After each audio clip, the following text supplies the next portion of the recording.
10 mortos e muitos feridos. Disparos planejados e precisos, sem consciência nem discernimento, feitos ao acaso, sem distinção de idade, raça ou sexo. As vítimas foram jovens, velhos, negros, brancos, homens e mulheres. Os atiradores de Washington, John Allen Muhammad, de 41 anos, e o cúmplice de 17 anos, Lee Boyd Malvo. Se nunca tivessem se conhecido, eles teriam tirado tantas vidas? Ou, de fato, nasceram para matar? Dementes. Outubro de 2002. O pavor era tão grande que os americanos não queriam abastecer o carro nem deixar as crianças brincarem fora de casa. Durante 23 dias de horror, uma série de disparos aleatórios aterrorizou Washington, e andar pela rua era como apostar entre a vida e a morte. Os dois elementos são assassinos frios. Não se importam com quem morreu. Ninguém imaginava que um homem e um rapaz estavam juntos como autores dos disparos. A população se apavorou quando soube que os tiros eram aleatórios. Tinha que lidar com o fato de que poderia ter uma arma apontada para você enquanto estava em seu carro. Eles atiravam em qualquer um. Se estivesse na rua e apontassem para você, você já era. Estes dois homens causaram um pavor sem precedentes. Lee Malvo nasceu em Kingston, na Jamaica, em 18 de fevereiro de 1985, filho de Una James e Leslie Malvo. E sua infância nem sempre foi feliz. Dewey Cornell foi o psicólogo de Malvo designado pelo tribunal. Ele passou 53 horas com Malvo em mais de 21 entrevistas na tentativa de desvendar sua mente. Em muitos sentidos, a infância de Lee foi um catalisador para o que estava por vir. Ele sofreu muita violência por parte da mãe, que impunha a obediência. Ela batia se ele desrespeitasse, não lavasse a louça direito ou não fizesse suas tarefas. E depois o abandonava. Ela o deixou várias vezes para trabalhar em locais diferentes. Aí voltava, o levava para outro lugar e quando o trabalho não dava certo ou ela não pagava as contas, ela sumia de novo. E toda vez que isso acontecia, causava sofrimento, raiva e ressentimento, ao ponto de ele tentar se matar para convencê-la a ficar. Ao longo da infância, professores, vizinhos e as pessoas notavam a grande carência que aquela criança sentia da figura paterna.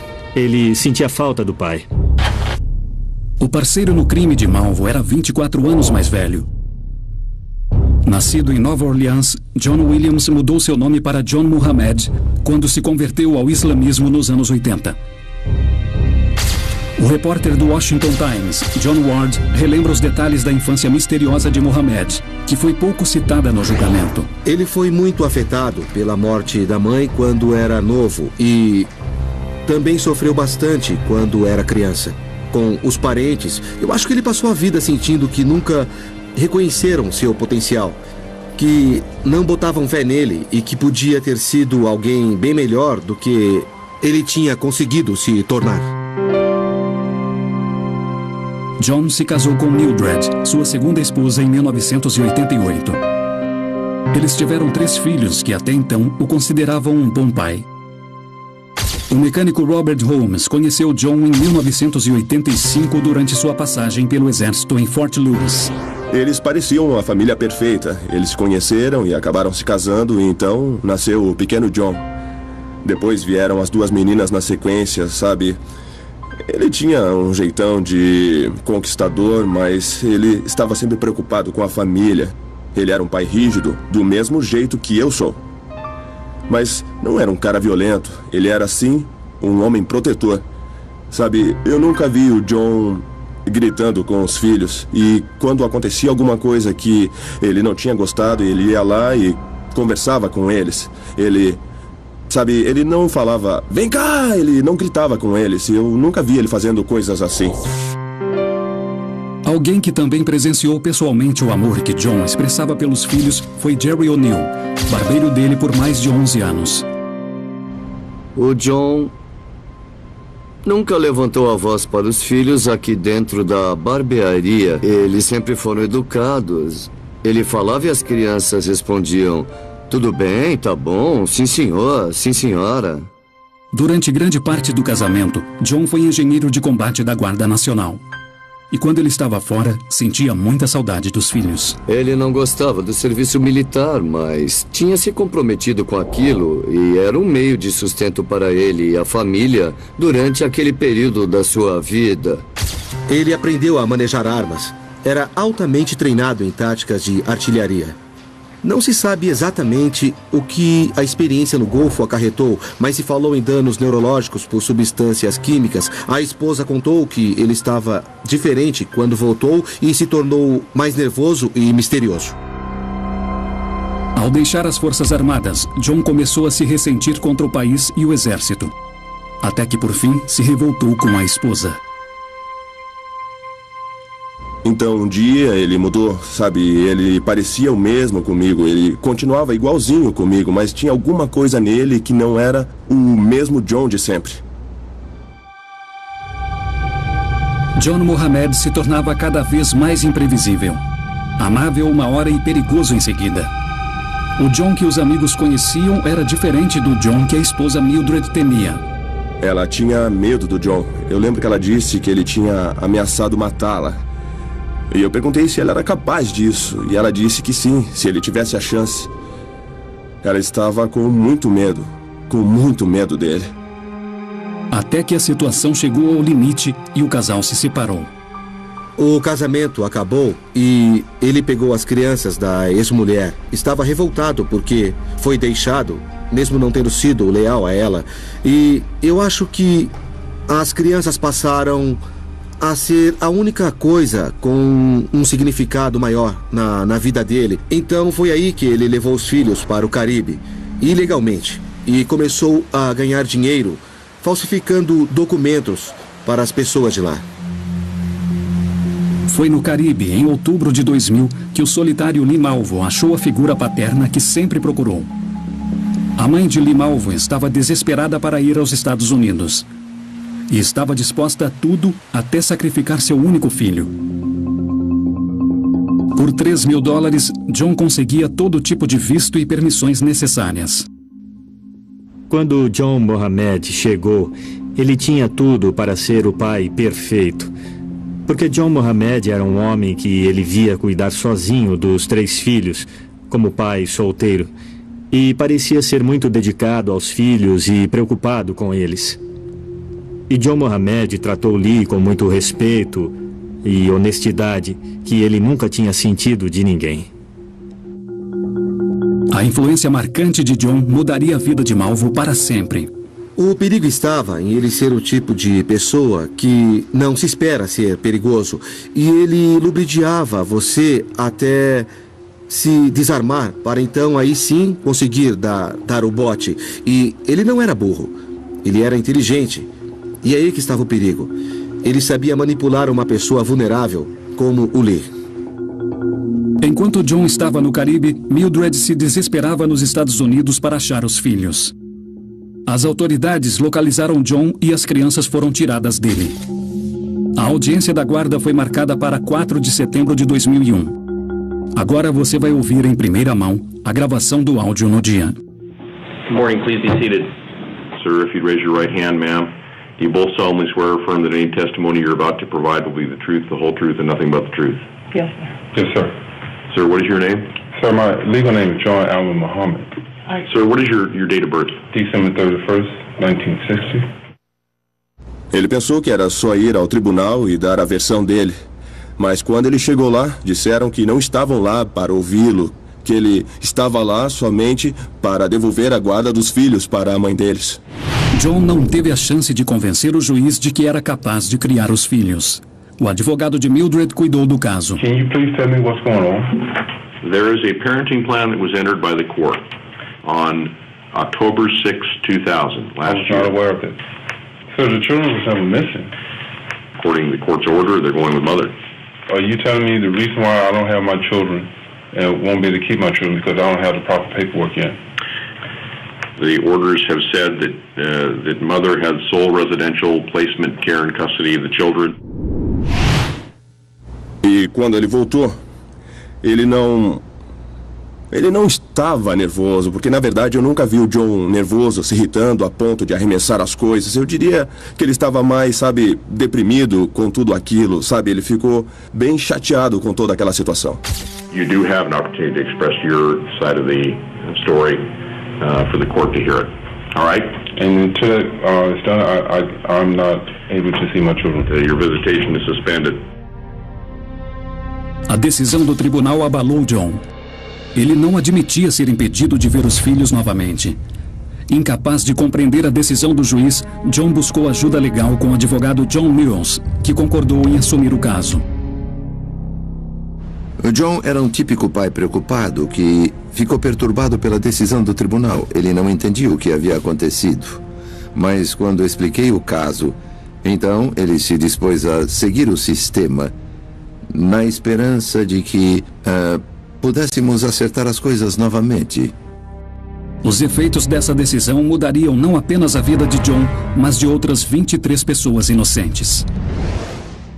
E provavelmente foi isso que o enlouqueceu. Perder a guarda das crianças arrasou John. Ele ficou com raiva e deprimido. John viu em Lee Malvo alguém que precisava de uma figura paterna. Alguém para ensinar e moldar. Alguém que ele transformou em uma máquina de matar. John jurou se vingar da ex-mulher. Mas até onde ele estaria disposto a ir? John Muhammad, um dos atiradores assassinos de Washington, perdeu a guarda dos filhos em setembro de 2001. Ele jurou se vingar da ex-mulher e durante 4 meses procurou incansavelmente por ela e os filhos, sem sucesso.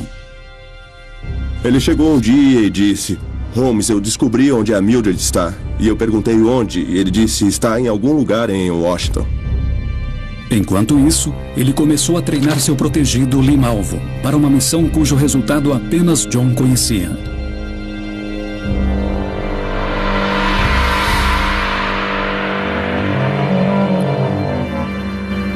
Ficou bem claro que ele amava e admirava John Muhammad. Malvo o adorava e morreria por ele. E considerava Muhammad um líder, um pai. Um indivíduo que ele acreditava que lideraria uma revolução política nos Estados Unidos. John achou que estudar seria importante para Lee, por isso o matriculou no colégio Bellingham. Sua matéria preferida era desenho, e ele se revelou um ótimo artista. Sua amiga de sala, Chrissy Greenwald, lembra bem do Lee. Ele era bem amigável, mas não necessariamente extrovertido.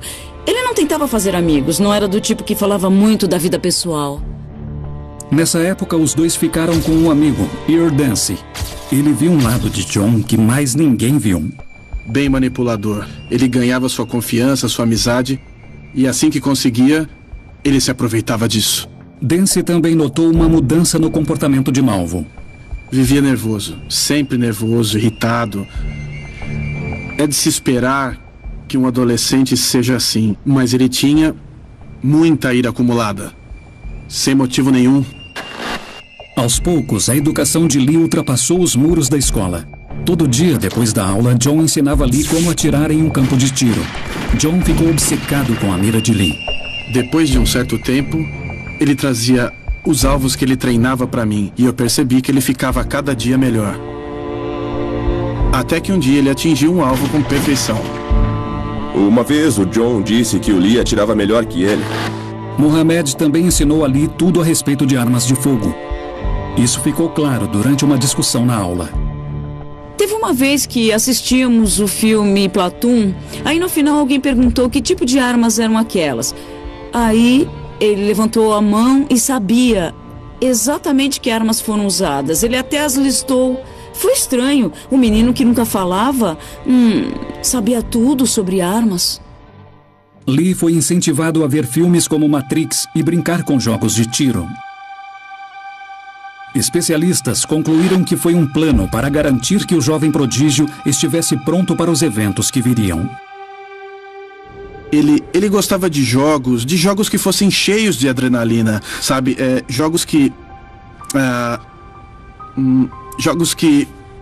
empolgavam de verdade. Além de muitos exercícios, a dieta dos dois era bem rigorosa. Eles faziam um tipo de dieta especial porque tomavam uma coisa para purificar o corpo. Eles comiam mel e bolacha salgada. Eles acreditavam que deviam comer só uma vez por dia e que assim seria mais eficaz para o sistema digestivo. Em 16 de fevereiro de 2002, 2 dias antes do aniversário de 17 anos de Malvo, John Mohamed deu a ele sua primeira aprovação. John estava nervoso com uma amiga de sua ex-mulher, Ayla Nichols, e enviou o jovem aprendiz para matá-la. Lee não sabia que a sobrinha de 21 anos de Nichols, Kenya Cook, estava em casa. Ao abrir a porta, Cook foi baleada no rosto com um único tiro. Malvo cometeu seu primeiro homicídio. De fevereiro a outubro de 2002, eles circularam pelos Estados Unidos, roubando e matando pessoas conforme seus desejos e necessidades. Por fim, chegaram em Washington, local que seria palco de uma das maiores ondas de tiros do país. Na manhã de 3 de outubro de 2002, o horário de pico estava no auge. As rodovias do anel rodoviário com 100 quilômetros de extensão que circula a capital estavam lotadas. O sargento Roger Thompson foi o investigador principal do caso. Ele conhece bem cada cena do crime. Havia muitas pessoas. E um dos detalhes mais estranhos deste caso é que ninguém, mesmo com tantos olhos e ouvidos, com tanta gente no local, ninguém os viu atirar em ninguém. Mohamed e Malvo dirigiam pelas ruas até acharem um possível alvo. Depois de se posicionarem, Mohamed vigiava o volante enquanto Malvo ia para trás. Erguia a almofada do banco traseiro e passava para o porta-malas. O primeiro alvo foi o jardineiro de 39 anos, James Buchanan, também conhecido como Sonny. Sua irmã Vicky o descreve como um homem bondoso. Sonny era o caçula. Ele era meu melhor amigo e trocávamos segredos e... Ele adorava viver e adorava ver as pessoas. James Buchanan aparava o gramado aqui nesta parte e andava naquela direção. Malvo aguardou por trás da mira da arma com a respiração controlada.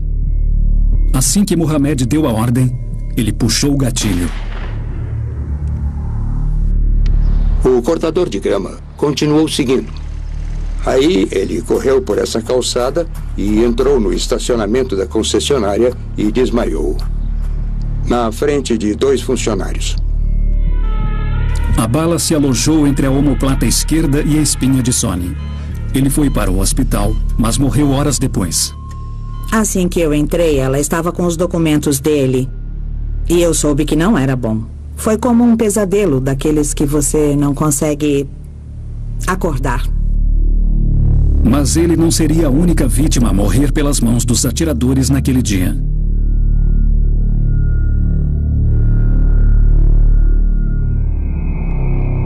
Tem um posto de gasolina ali à esquerda.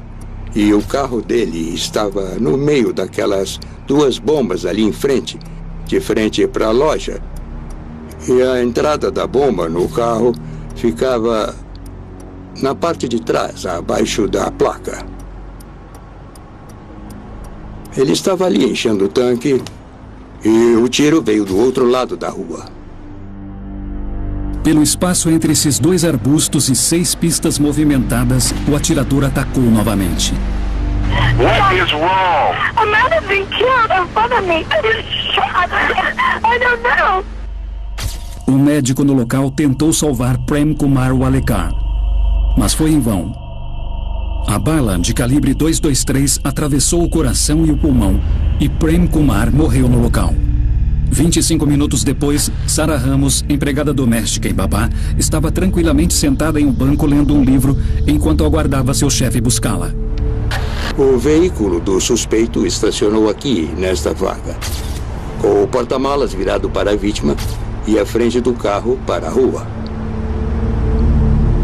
Dentro do porta-malas, ele abriu o compartimento até aqui e colocou o cano para fora e atirou em Sarah Ramos, que lia um livro. Eles fecharam aqui, deram a volta e fugiram. E ninguém viu nada. A distância do veículo do atirador até Sarah Ramos era quase a mesma dos outros disparos que foram efetuados naquela manhã, lá na região de Washington. Era entre 70 e 80 metros, às vezes mais perto e às vezes mais longe.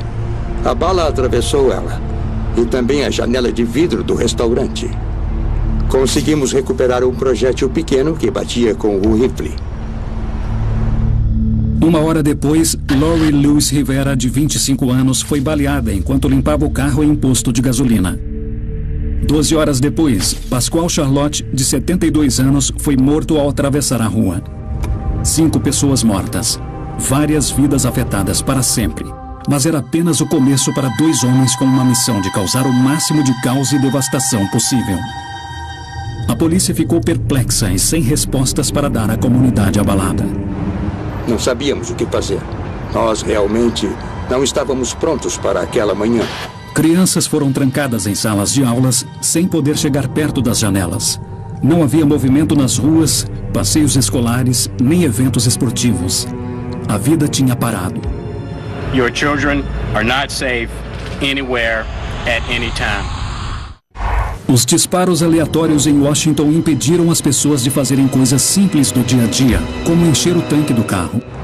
Assim que souberam que alguém foi baleado em um posto de gasolina e depois aconteceu o mesmo em outro, as pessoas fizeram de tudo para não serem atingidas. Elas voltavam para o carro enquanto abasteciam ou tentavam se esconder e abaixar assim para não serem atingidas e olhavam ao redor para ver se ninguém atiraria nelas. Dr. Evan Nelson é um psicólogo que avaliou mais de 400 casos de homicídio.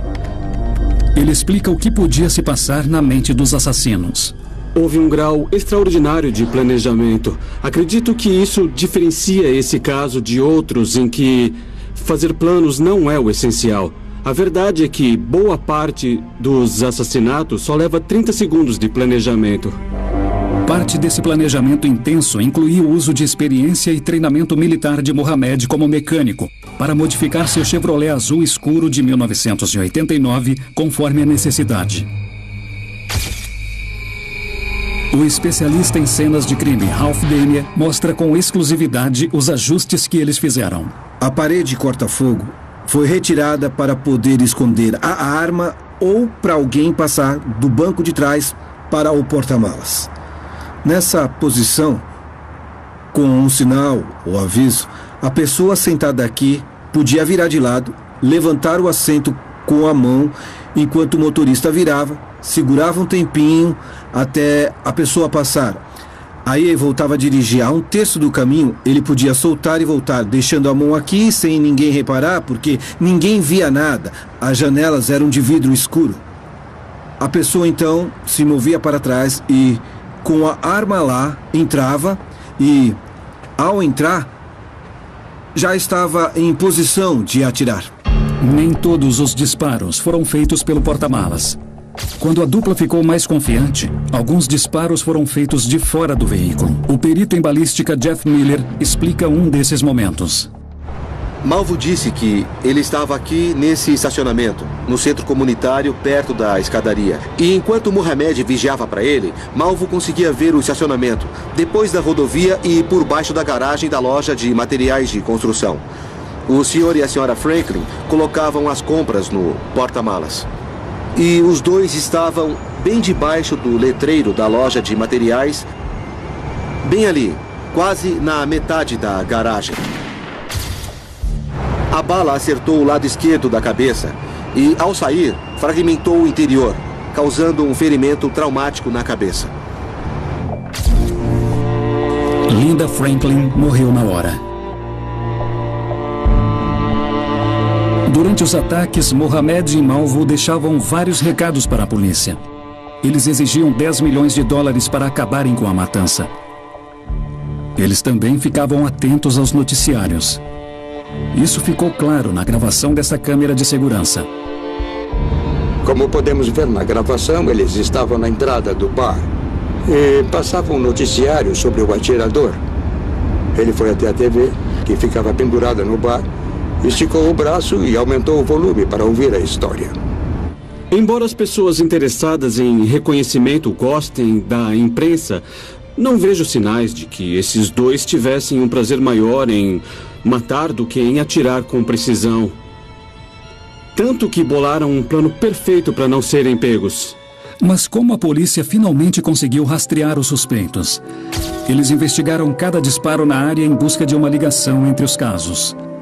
Pouco tempo antes dos atiradores começarem a agir, uma loja de bebidas foi assaltada. 2 funcionários foram baleados. O atirador era Lee Malvo. Suas digitais foram encontradas no local. Malvo tinha antecedentes criminais por ter sido preso como imigrante ilegal. Lee Malvo morava nesse abrigo com John Allen Muhammad. Foi assim que a polícia conseguiu estabelecer a conexão entre os assassinos. Enquanto isso, o ex-companheiro de exército de Muhammad, Robert Holmes, acompanhava os disparos dos atiradores com certo interesse. Alguém disse alguma coisa sobre ter 2 caras trabalhando em equipe, um localizando e o outro atirando. Aí eu soube que o Lee estava com ele. Pegar o telefone e ligar para o FBI foi uma das decisões mais difíceis de sua vida. Eles me chamaram e começaram a fazer perguntas, sabe? E perguntaram por que eu achava que era o John, por que ele agiria na costa leste. Aí eu contei que sabia que a esposa dele estava em algum lugar em Washington. Então, eles partiram daí. A polícia podia ter descoberto a identidade dos suspeitos, mas não impediram a matança. Na manhã do dia 22 de outubro de 2002, um motorista de ônibus gentil, que ajudou passageiros aterrorizados naquelas 3 semanas de terror, estava na porta da frente de seu ônibus. Seu nome era Conrad Johnson, de 35 anos. Ele tinha mulher e 2 filhos pequenos. Conrad era uma pessoa bem gentil. Chamavam ele de Gigante Gentil, porque ele era enorme, mas era bonzinho. Falava baixo, um amor de pessoa, um pai de família adorável. Conrad Johnson estava aqui e pronto para começar sua rotina. Ele sempre estacionava aqui e limpava o ônibus. Ainda era de madrugada. As luzes dentro do ônibus estavam acesas e do lado de fora estava escuro. Às 5h55 da manhã, um disparo ecoou do outro lado do bosque. Conrad cambaleou e caiu no corredor. Aspen Hill. Aspen Hill and what? Right here by the post office. Please, he's been shot about 2 minutes. He's been laying here, sir. Please hurry up. I'm scared. Please send some help. I'm on the bus. A bala destruiu o fígado. Ele foi enviado ao hospital para uma cirurgia de emergência. Foi uma manhã triste, quando recebi a notícia de que Conrad foi baleado. E sabia que era o atirador. Uns 40 minutos depois, os médicos vieram e avisaram que ele estava morto. É um dia que eu não quero mais reviver. Foi o dia mais infeliz da minha vida. Fomos ao necrotério. E quando eu o vi lá deitado...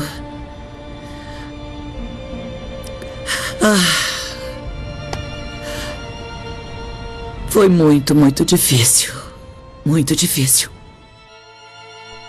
Esse foi o último assassinato. A parceria mortal resultou em 23 disparos e 15 mortes, 10 na área metropolitana. Para a polícia, as peças do quebra-cabeça estavam se juntando.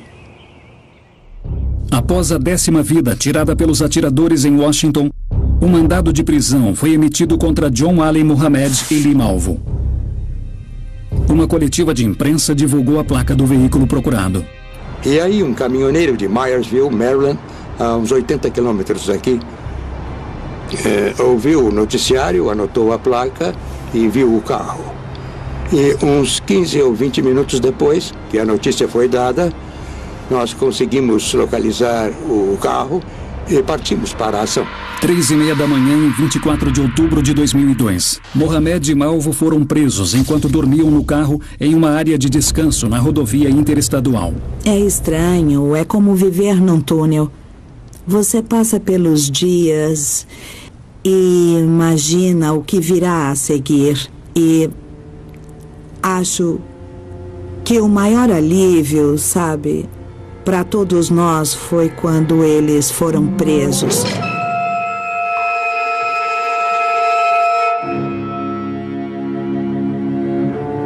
Um dia eu estava vendo o jornal e disseram que eles foram presos. E acho que não vi os rostos, ouvi os nomes só. E aí eu fiquei pensando, de onde eu conheço esse nome? Lee Malvo. Não é um nome tão comum assim. E eu fiquei pensando de onde eu conhecia aquele nome. E quando finalmente eu lembrei, eu fiquei bem surpresa. Não era possível. Aquilo tudo era bem estranho. Como esse mundo é pequeno. Esse cara estudava na minha sala e tinha matado 13 pessoas. Mohamed e Malvo foram presos e o carro foi inspecionado. A polícia encontrou evidências circunstanciais cruciais. Algumas evidências encontradas no veículo na hora da prisão foram, por exemplo, esse laptop da Sony. Estava no banco da frente. Eles tinham várias coisas que funcionavam no computador. Tinha um carregador solar. Não sei bem como funciona, mas tinham... Além do laptop, eles guardavam os registros das atividades e também das áreas que julgavam importantes. Áreas que eles determinaram como sendo possíveis pontos onde poderiam causar grande confusão. Também foram encontrados mapas que marcavam os lugares onde as pessoas foram alvejadas e também onde seriam os próximos ataques. Havia muitas bolsas com roupas e itens pessoais. Tinha muitas vitaminas e eles tomavam muita água. A arma usada foi uma Bushmaster 223 com mira de precisão localizada no banco de trás do veículo. A arma assassina era um rifle Bushmaster poderoso, a versão civil do rifle militar que Mohamed conhecia muito bem. Para a polícia, essa foi uma grande descoberta. A balística confirmou sua ligação com pelo menos 11 dos disparos. Se não tivessem encontrado, Mohamed e Malvo poderiam ter sido absolvidos. E surgiram mais provas. Foram as digitais de Malvo que encontramos no rifle. Foram as digitais do Malvo que encontramos nos recados. Colhemos as digitais de Mohamed e outras evidências. Os motivos psicológicos para este nível de preparação é explicado pelo psicólogo Evan Nelson. Tudo isso revela um planejamento extraordinário. Eles foram bem cautelosos para efetuar os disparos de um jeito que pudessem fugir rapidamente. Até voltavam para averiguar o local enquanto a polícia investigava. É um nível de cálculo incrível e sabiam da gravidade do que faziam para evitar serem pegos. Até flertaram com a chance de serem pegos, pois era com essa sensação de supremacia que conseguiam fugir. John Mohamed foi examinado por psiquiatras escolhidos pelo tribunal, mas as descobertas não puderam ser usadas no julgamento. Assim, os motivos desses crimes hediondos nunca serão totalmente esclarecidos. Ao exigirem um valor de $10 milhões do governo americano, acredita-se que um dos motivos fosse dinheiro. Esses dois sujeitos eram assassinos muito frios. Não se importavam com quem matavam, matavam indiscriminadamente. Queriam o dinheiro, queriam medo. Mas será que era somente isso? Eu acredito que a Mildred era o alvo da missão. Porque se fosse só para aterrorizar pessoas ou matá-las, podia ser em qualquer lugar.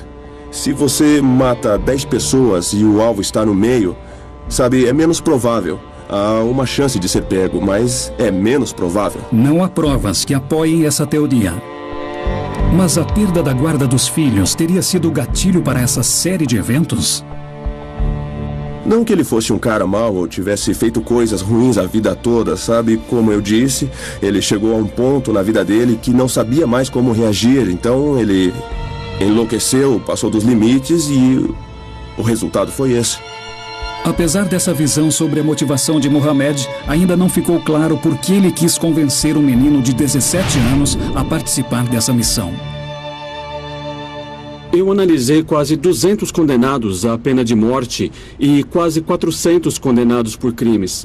O Sr. Malvo se encontra em um nível único, porque ele é inteligente, porque sabe se comunicar. Pelo fato de ter matado tanta gente de um jeito tão proposital, isso é diferente da maioria dos assassinatos que são impulsivos, que fazem isso por alcoolismo, por drogas ou por desejos sexuais ou ganância. Alguém que quer algo naquele instante comete um assassinato e se arrepende depois. Nenhuma pessoa se torna um assassino em série ou um criminoso por um único motivo. Sei que há muita discussão sobre natureza contra a criação, mas mesmo que se faça o debate natureza contra a criação, essa é a pergunta errada. É sempre a natureza e a criação.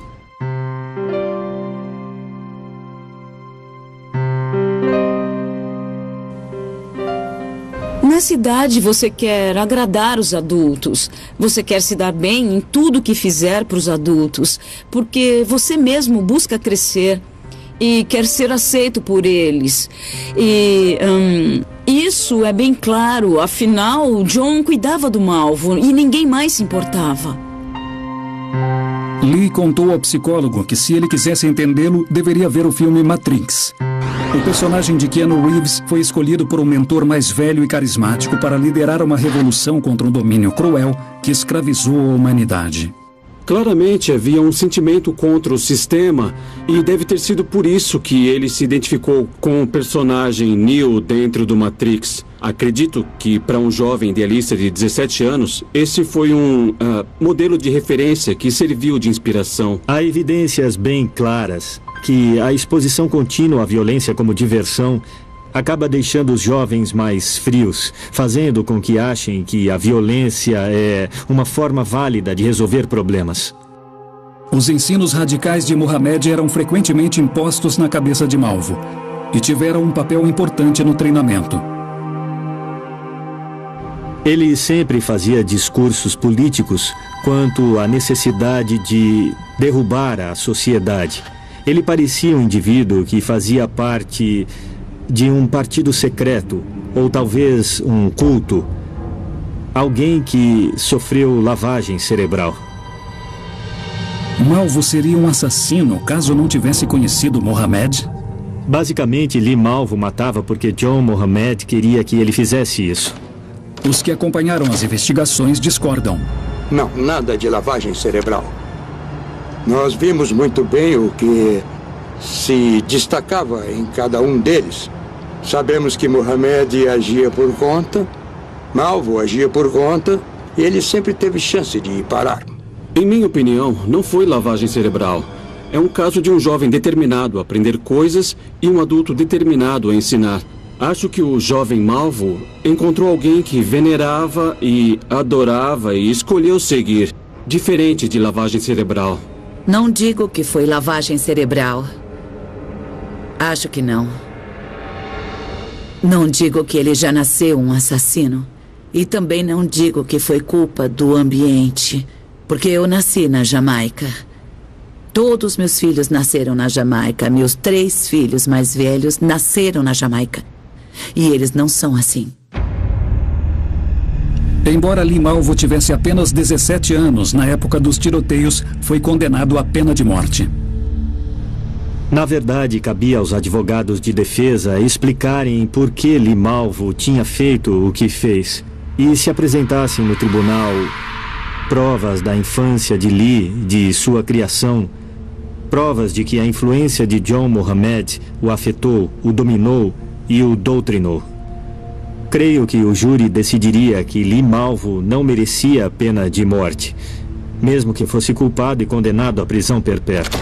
Dewey Cornell ainda tem contato com Malvo. Ele reparou mudanças dramáticas no rapaz desde que se afastou de Mohammed. Lee Malvo passou de um tipo de soldado ensinado a seguir um roteiro para um menino de 17 anos que ficou mais jovem, mais adolescente.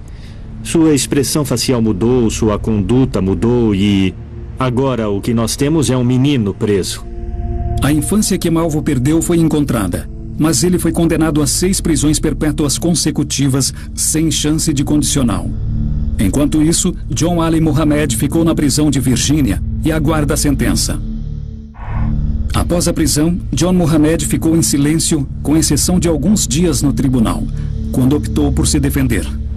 Fiquei bem triste e pensei, ele está se defendendo, ele poderia fazer perguntas para nós, e para o banco das testemunhas. Acho que a parte mais difícil para muitos dos familiares das vítimas foi vê-lo se levantar e interrogar pelo menos uma das testemunhas. Ele se dirigiu a Paul Larufa, que foi baleado no estômago. E eu acho que foi bem difícil para o Larufa falar com o cara que atirou nele e o traumatizou a 1,5 metro de distância. E ele disse que estava lá, sabia o que tinha acontecido, mas não fez nada, não faz sentido. Como ele poderia estar lá e não ser o responsável? No começo foi difícil. Ficar lá sentada na mesma sala com essas 2 pessoas que tiraram a vida do meu filho foi muito difícil para mim. Eu tive que sentar lá por 2 semanas ou mais com Mohamed e eu olhava para ele, mas ele nunca olhou para mim. A polícia nunca conseguiu provar que Mohamed puxou o gatilho em nenhum dos 23 disparos. Ele foi acusado pelo argumento de causador dos disparos. Ou seja, se o suspeito for um cúmplice direto ou elemento causador dos disparos, ele assume responsabilidade. O rifle deu a ele poder sobre a vida e a morte e sobre o jovem necessitado que encontrou no Caribe. John Allen Mohamed foi sentenciado ao corredor da morte em Virgínia e foi morto por injeção letal em 10 de novembro de 2009.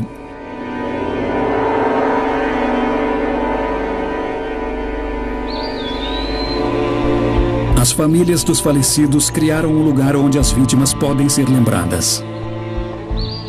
Eles fizeram um lugar tão bonito, apesar do terror do evento. E dá para se sentir bem no lugar. Dá para passar por ali e sentir um pouco de paz. Acho que a verdadeira justiça, com toda certeza, foi feita aos familiares. Quero celebrar quem ele era e o que fez. É comum escrever na lápide o dia em que nasceu, uma linha e o dia em que morreu. Mas o que importa é como viveu essa linha. Para Sonia Willis, a ideia de perdoar os assassinos de seu filho ainda é difícil de aceitar. Eu tentei. Eu tenho que admitir, eu me considero uma pessoa cristã. E orei por isso. Mas, sabe, aquela coisa de perdoar e esquecer? Como eu posso esquecer? Eles tiraram algo que era muito, muito importante para mim. Talvez um dia eu consiga.